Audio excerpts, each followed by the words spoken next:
Hey, what's up everyone? So, welcome to season 2 of the pod. So, I just got a smoothie now and it's finally raining. Like, I feel like I love the weather when it's sunny and like hot, and I love summer, like I'm a summer baby, but I don't know, it's just been way too hot for me to handle lately, and I am so grateful that it's raining right now because I just needed a little cool down, okay, from like the heat of summer. But yeah, I got this beautiful thing from Hawaii.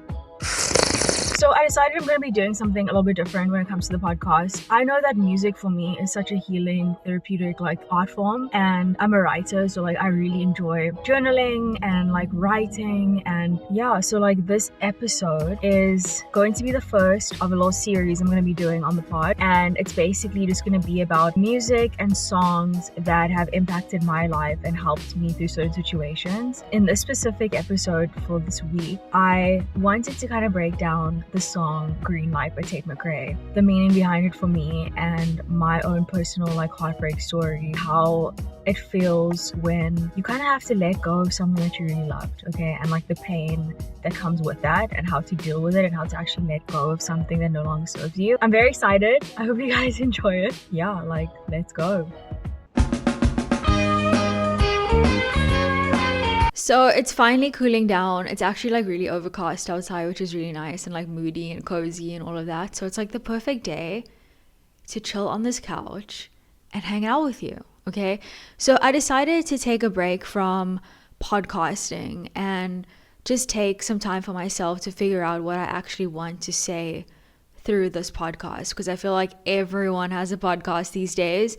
And it's like so overly saturated right now, and it's great that people enjoy podcasting and, you know, are creating their own show and all of that. It's amazing because it's such a fun experience. But, you know, what do I want to say? Like, how am I standing out from like so many other podcasts out there?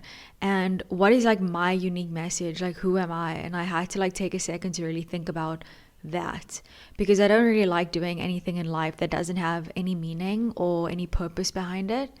Obviously I like having fun and doing things where you don't really need to think that hard about stuff, but you know, by nature I'm a natural deep thinker, okay? I'm very deep in my thoughts. I'm an overthinker. It's so fun, right? So I took some time to figure out what I wanted to say, but I also needed to figure out if this is actually something I still want to be doing. Because like every year, like I've been doing this for 3 years now, and every year I always come to like this like standstill where I'm like, does this still make me happy? Like, is this even worth it? Like, should I even be doing this? People are probably laughing at me thinking like I'm so cringe, like who the hell do I think I am? And like, most importantly, does this have any purpose to other people? Like, is this just something that I'm doing because it's coming from like a self-serving intention? And I had to like really think about it and actually decide if I actually still want to be doing this podcast, because like, why am I doing it? Why is it like making me feel like a little bit unfulfilled in a way? And sometimes oversharing can be so scary and so daunting and hard, and it makes me feel vulnerable because I'm usually someone who prefers handling things on my own. So like sharing experiences on the internet sometimes gets me in my head, and I start judging myself and questioning myself. And right now I'm sort of struggling on a romantic personal level, and I've been feeling really heartbroken and really sad at times, and I feel like I don't really have people in my life who get it. Like, I was in a really long-term relationship with this guy, which started when I was like 21. And we're about to get very deep, okay? So prepare yourself. And my whole life, I've just sought stability. And when I think back, the only places that I've really felt at home, like, oh, this feels comforting, this feels safe, this feels like home, has been living with my grandparents and my mom, my dad's house, and then my first relationship. And like, that says a lot, because I've met a lot of people in my life. Like, I always say this, but I feel like I've lived multiple lives. I've been around a lot of people in my early years, and I feel like I've lived so many lives up until now. But for me, actually feeling like, wow, this person actually feels like home. It feels stable, it feels comfortable. but like in a good way, not in like a weird, I only want to be around you because it's comfortable. Like it felt good. And I have friends or know people who have had a few partners, and like that's amazing. But this is like the one experience that I have.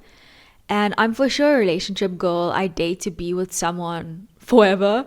Like it's a really special thing for me because I'm not keen to like spend my time, which is so valuable to me, being around someone who I don't vibe with and who I don't see myself with long term. So I've found that being friends with someone first really helps because you like don't need to date someone first to see if you would prefer like their company, already know them as a friend. So if you had to catch feelings and you like them, you would already know that, hey, maybe this could be a thing, because trust me, I've had an experience before. I met my ex-boyfriend, and this guy that I was with before him, oh gosh, we just jumped into like a situationship, and I got to know him really well really quickly, but I was already like so into it, and I was so young and so naive and so stupid.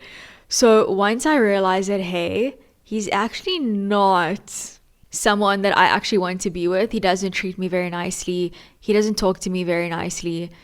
You know what? It was too late. Okay? So getting over that is something I thank my lucky stars, because that experience taught me so much about relationships and about what I actually deserve. So my relationship with my ex ended in 2021. So it's been about like 4 years. And we tried getting back together about a year ago and it didn't really work out. So let's just say I've been single now for about 4 years. And it hasn't been easy. Like, I'm not sure how people just get over someone and hop into a next relationship so quickly. Like in the movies, they make it look so easy and so empowering, but it's literally not. Okay? Maybe these 4 years don't really count as like being single if you're like still kind of like speaking to the person on and off, because you're not actually fully detached from them. So that's probably like my fault. But you know what I mean. I've been single for 4 years officially. My ex and I like tried being friends, and in a perfect world, it would be so cool to be friends with him, because how amazing is it to be friends with someone that you know like so well.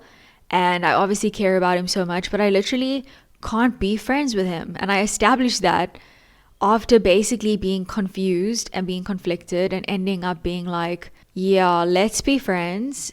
Wait, leave me alone. Wait, let's be friends. Wait, leave me alone.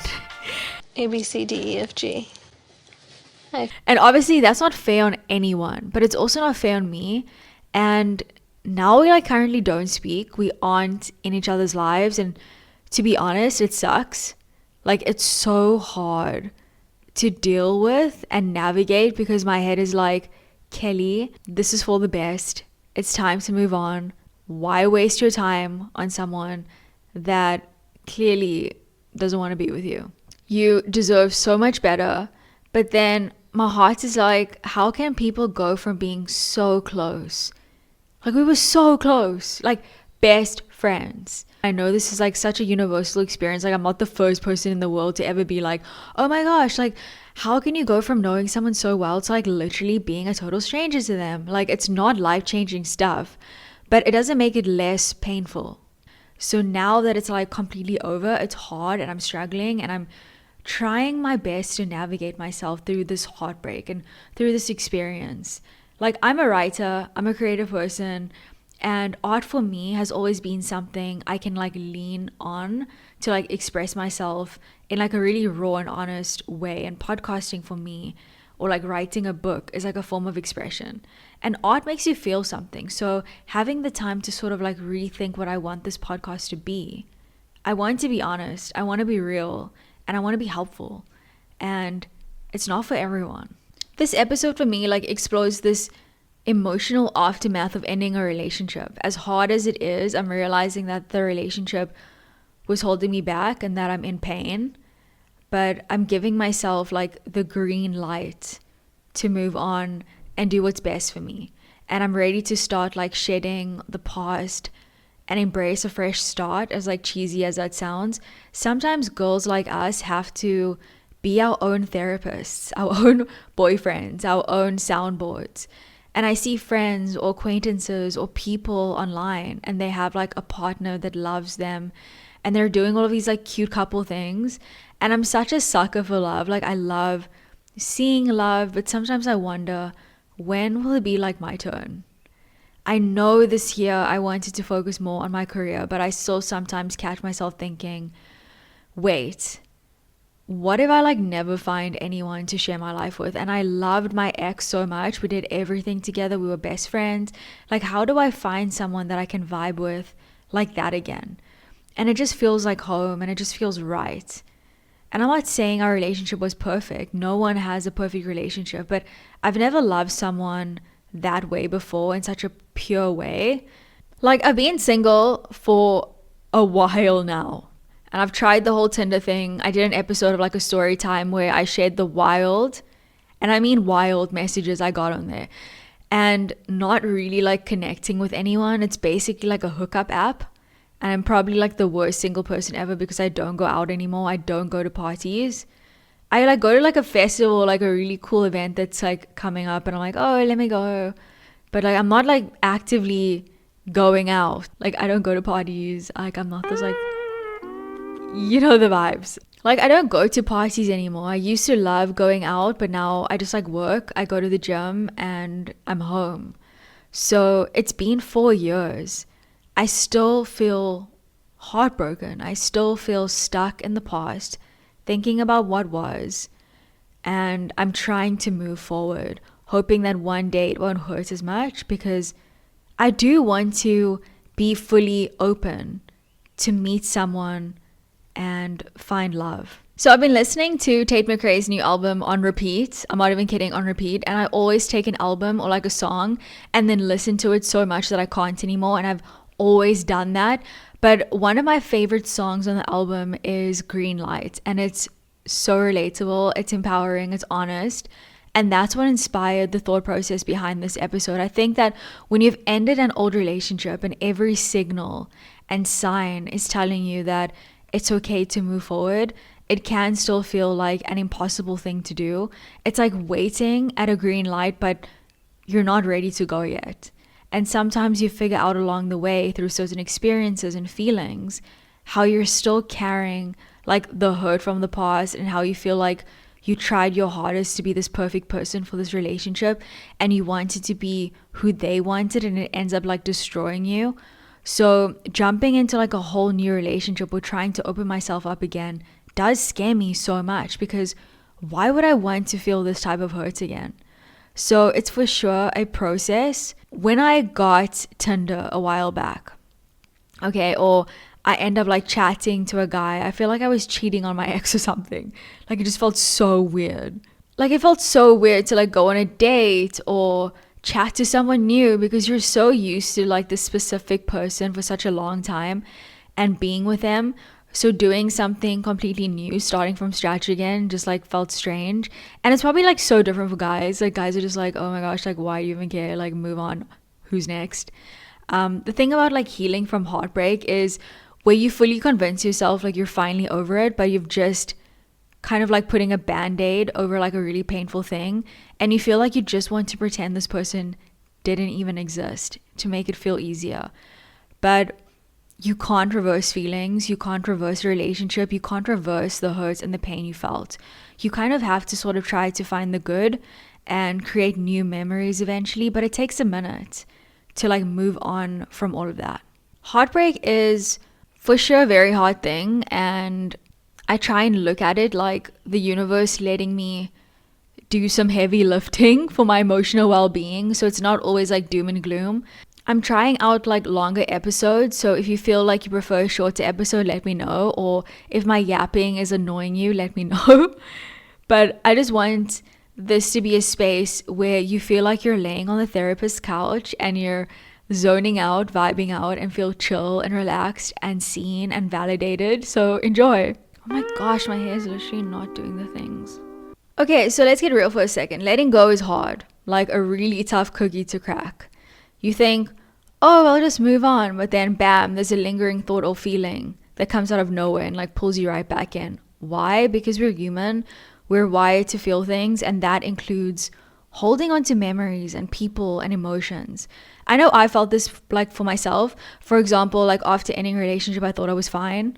Like, yes, sure, I had like a bit of like emotional cleanup to do, but then boom, a song or an old text or a show pops up on Netflix and it would like trigger a flood of feelings. And all of a sudden, I was back in that emotional space. Like, I hadn't even moved on. I had to like remember that it's okay to feel that grief. It doesn't mean that you're like not healing or that you're not a strong person. Oh my gosh, I just like kissed the mic. It's just part of the process. And then the more that we try to push away those feelings, the more they stick around, if you get what I mean. There's this thing called the 5 stages of grief. Okay, yes, I know you probably heard of them, but let's talk about it for a sec because they're real, okay? Denial, anger, bargaining, depression, and finally acceptance. No, I'm not some therapist. I'm really not a therapist. But like, who hasn't been through this? Seriously, you may start with denial, like, yes, I'm fine, I don't care, everything's all good. But then you hit that anger phase, like, why did this happen to me? Next, it's bargaining. Like, maybe we can just talk one more time. Maybe we can hook up one more time. And then you're like, wait, am I still thinking about them? Yes, you're grieving. It's messy. But you don't have to have it all figured out today. And here's the thing. Acceptance doesn't mean you'll stop missing them. It doesn't mean you'll like forget what you shared with that person. It just means that you're giving yourself permission to like move forward and release this hold that grief has on you. It's less about forgetting and more about finding peace. You can heal while still honoring what once was. And I had to come to terms with that too, because I was like so stuck in the past and thinking to myself, all of these great memories and this life that you share with someone, it's like no longer a thing anymore, and it's something that you have to come to terms with. But it doesn't mean that you can't honor what you guys once had. Think of grief like that pile of laundry you've been avoiding for days. You know you have to get to it, but it feels like the world's going to end if you do. But once you do it, boom, the relief hits. You're like, why did I wait so long? Letting go is like that. It's messy, but it's so worth it when you really push through. All right, so let's talk about something that really gets in the way of letting go. Expectations. So this is where things get tricky. We all have these ideas about how things are supposed to go, especially when it comes to relationships. This was the one we're meant to be. This is how love should look like. But here's the thing. Most of the time, life doesn't care about our little romantic fantasy scripts or like swooning over Stephen Salvatore and Elena Gilbert. I've been there thinking, oh, this is the person I'm going to end up with. And then when it doesn't happen, I'm like, wait, but that wasn't in my plan. We can get so caught up in the story we're telling ourselves that we forget life has its own timeline. And honestly, letting go means releasing the grip that you have on the perfect outcome. Think about how we always expect a relationship to look a certain way, like the fairy tale, you know, the Instagram perfect couple that's always posting really cute selfies. But what if the relationship you're holding on to wasn't supposed to be that way? What if it was just meant to teach you something rather than like fit into this like cookie cutter box of perfection? That's a hard pull. I kissed the mic again. I'm sorry. But that's a hard pull to swallow. But once you let go of these expectations, magic happens. The pressure's off. You can like chill out. Like for me, for example, I'm such a hopeless romantic. I've always loved rom-coms and all of that type of stuff, okay? Like I'm a sucker for love. And I used to think that every relationship had to have this big epic love story. And when things didn't work out for my previous relationship, I was of course crushed. Like I wanted to be with this person forever, but over time I've realized that not everything is meant to be forever, and that's okay. It doesn't make the person any less valuable, but it sure does make the moving on part a little bit easier. So I really want to talk about the pressure of like finding the one for a second. Like we're all out here thinking there's some magical person who's going to complete us. But the thing is, you are already complete. Like no one can like fill that void. That's why for me, the only way I started to even remotely be able to start moving forward was understanding that I have a lot of self-work to do. If I'm thinking that this relationship is all that I deserve and all that I'll ever have, we have to detach from this idea that we're missing something and instead focus on being whole as you are. That's the real key to moving forward, in my opinion. And it's hard. Like, it's not easy to really come to that type of conclusion. It takes a lot of like work and reflection and all of that. But the thing is, it will help you along the way. That's the real key to moving forward, in my opinion. Well, I'll tell you how that goes later on. Still testing it out.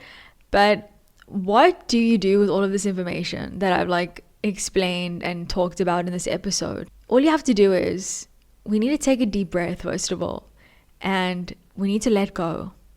Like, no big dramatic moment, just a decision to stop holding on to things that don't serve us. And it's about embracing the chaos of life and trusting that whatever happens next is meant to be. You don't have to have it all figured out. Letting go is a process, not a destination. I know that sounds so Pinteresty and so cheesy and all of that.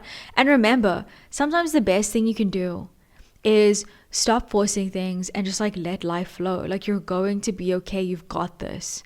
There are things that I have to tell myself on a daily basis. Otherwise, I end up spiraling or like listening to sad breakup songs, feeling sorry for myself. And I don't want to live my life like that anymore. But some days are better than others. And that's okay. One day, you'll wake up and the sun will shine again and you won't feel as sad. Okay, that's it for today's episode, folks. I hope you've learned something new about the art of letting go, or at least laughed a little bit with me as we navigated the messiness of life together. And relationships and heartbreak and all of that. Remember, the green light is yours to take, and don't let anyone, especially yourself, stand in your way of happiness and contentment and feeling at peace. Also, please like, comment, share, subscribe. Our channel is new to YouTube, so show it some love. And if you're listening on Apple or Spotify, follow, subscribe, all of the good things. And anyways, that's about it. I love you. Bye. Ciao. See you next week.